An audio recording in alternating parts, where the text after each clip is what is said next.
다니엘서 1장 8절에서 21절 말씀을 가지고 뜻을 정한 사람이란 제목을 정했습니다. 어떤 의미에서 모든 사람들은 다 마음에 어떤 뜻을 지니고 있다고 보겠습니다. 뜻이란 여러 가지 의미로 해석할 수 있으나 본문에서의 뜻은 결심을 한다는 의미라 생각됩니다. 다니엘은 우리가 잘 알다시피 바벨론 포로 시대에 살았던 젊은 청년이었습니다. 그는 유대 청년으로서 외적인 면모와 지식, 학문, 재주가 명철하였고 특히 신비로운 능력을 보유한 몽조, 즉 꿈을 잘 해석함으로써 어떤 영역을 가지고 있는 그런 인물이었습니다. 그는 비록 패망의 나라의 백성으로서 국가적인 배경은 없었다고 할지라도 그는 유대인으로서의 긍지와 자부심 그리고 특히 하나님을 믿는 투철한 신앙 의지는 그 어떤 사람보다도 뛰어났던 그런 특색이 있는 사람이었습니다.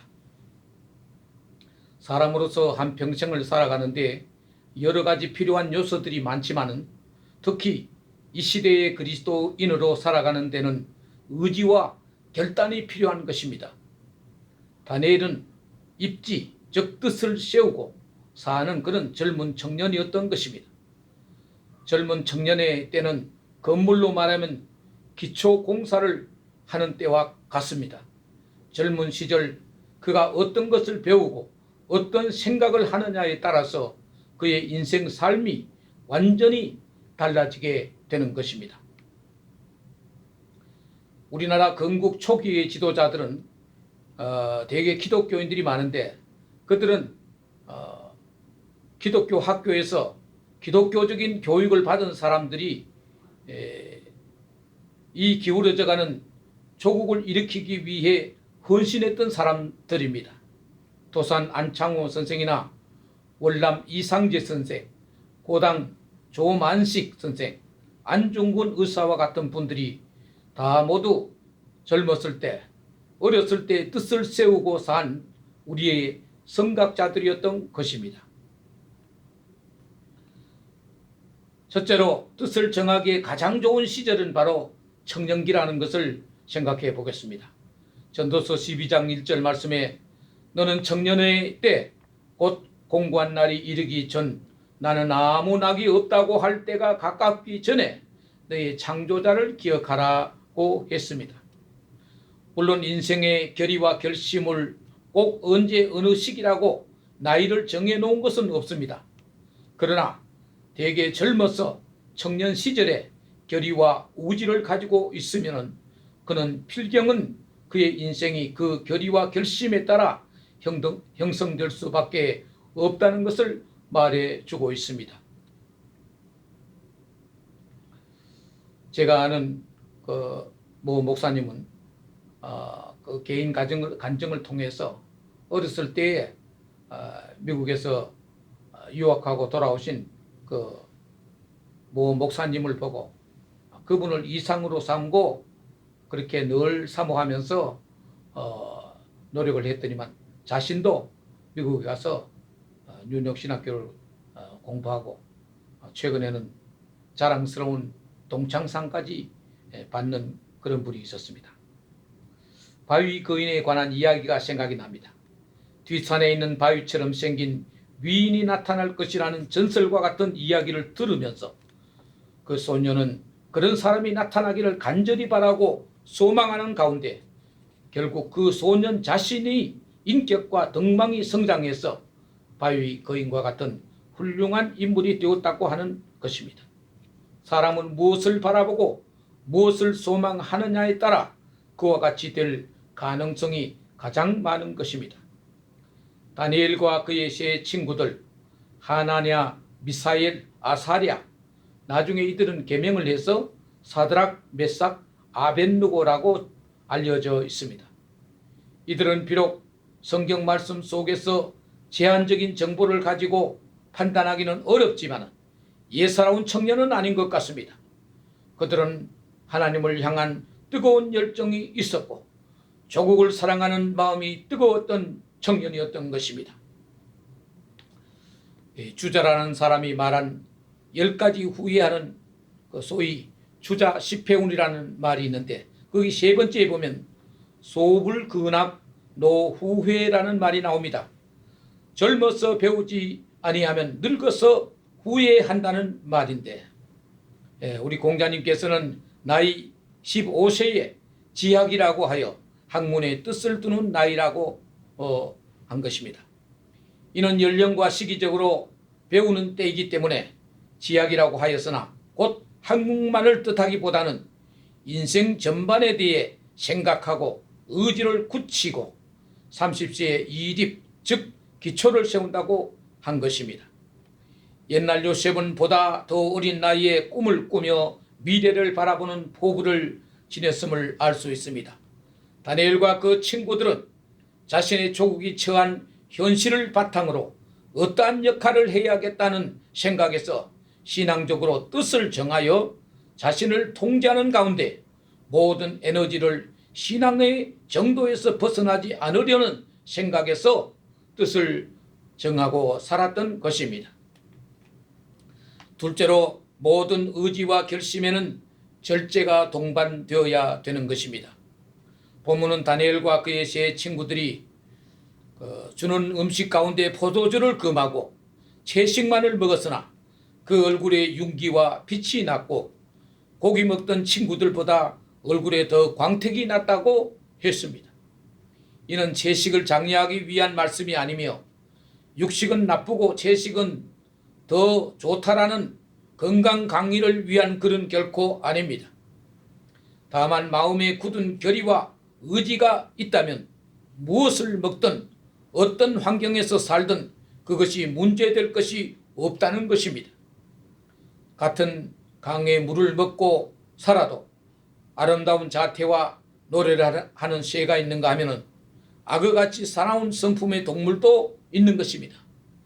무엇을 먹고 안 먹고가 중요한 것이 아니라 그 마음의 결의와 의지가 더 중요함을 나타내기 위해서인 것입니다.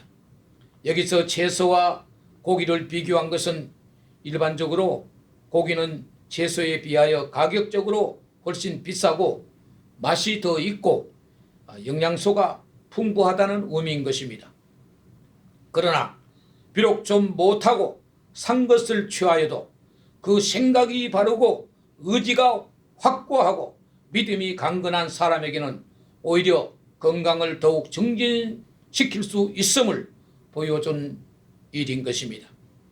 사람들의 마음에는 많은 결의와 의지가 있으나 그 결심이 오래 못 가는 것은 작심삼일로 끝나는 경우가 많기 때문인 것입니다. 또 그렇게 되는 것은 삶에서 절제하지 못하기 때문입니다. 사도 바울은 고린도전서 9장 24절에서 25절 말씀해서 운동장에서 다름질하는 자들이 다 달아날지라도 오직 상 얻는 자는 하나인 줄 너희가 알지 못하느냐. 너희도 얻도록 이와 같이 다름질하라. 이기기를 다투는 자마다 모든 일에 절제하나니 저희는 썩을 면류관을 얻고자 하되 우리는 썩지 아니할 것을 얻고자 하노라고 하였습니다. 디모데후서 3장 3절 말씀에 말세의 사람들의 특징을 규정하는 가운데 절제하지 못함을 말하고 있습니다.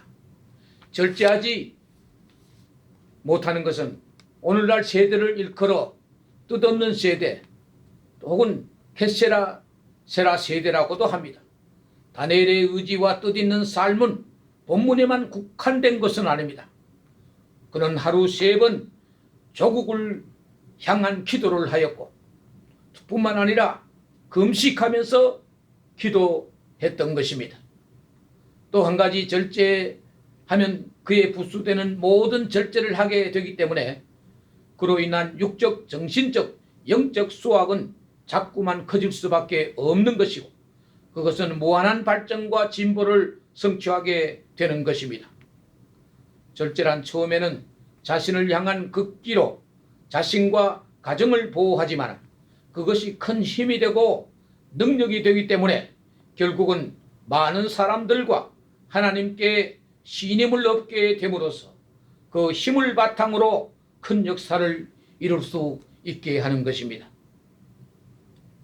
세 번째, 뜻을 세운 사람은 불의와의 타협을 거부하는 것입니다. 그들은 궁정에서 전략적으로 양육하기 위해 뽑혀서 양육받는 그런 청년들이었습니다. 말하자면 국가의 미래를 위해 투자하는 그런 엘리트들이었습니다. 그들은 이렇게 스페셜한 환경에서 자라 잘 배우고 자라서 장차 국왕의 의도에 맞도록 도우는 그런 역할을 해야 될 사람이었습니다. 그러나 그들은 비록 선발된 엘리트들로서 출세와 미래가 보장된 사람이었으나 결코 권력이나 부나 현실에 안주하지 않았던 것입니다. 그들의 삶은 불의나 불신앙에 대해 단호하게 대응하여 죽음의 위협 앞에서도 굴하지 않았던 것입니다. 그들의 삶은 정말 불신앙에 대해 단호하게 대응하여 어떤 협박에서도 절대로 굴하지 않았다는 이 특징을 보여주고 있는 것입니다. 다니엘서 3장에 보면 그렇게 나와 있습니다. 그리고 다니엘 역시 모함을 받아 사자 굴 속에 던져졌지만은 하나님은 사자의 입을 막으사 다니엘을 구해내셨던 것이 또 다니엘 6장에 나와 있습니다. 이 세상은 모든 것이 간단치가 않습니다.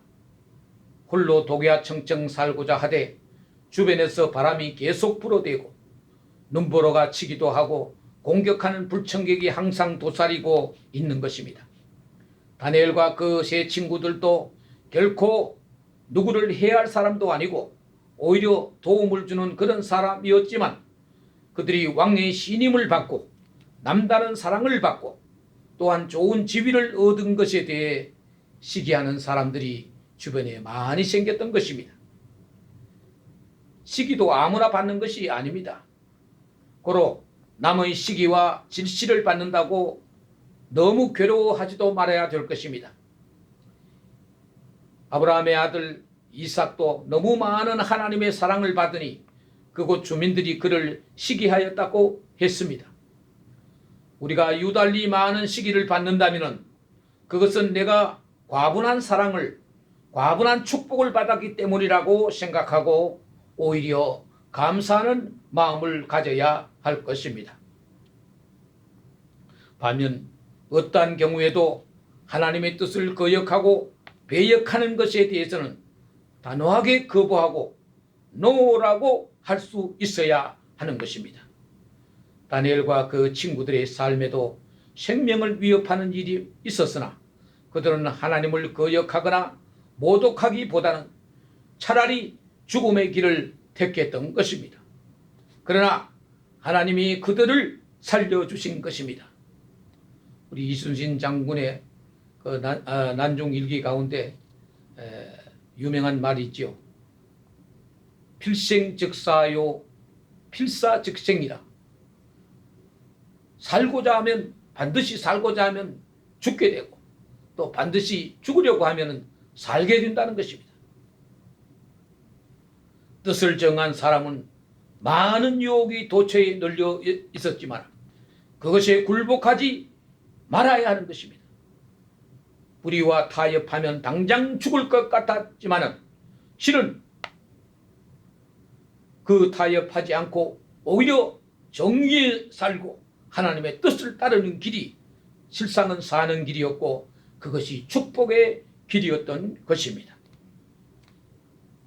결론적으로 말씀을 드리겠습니다.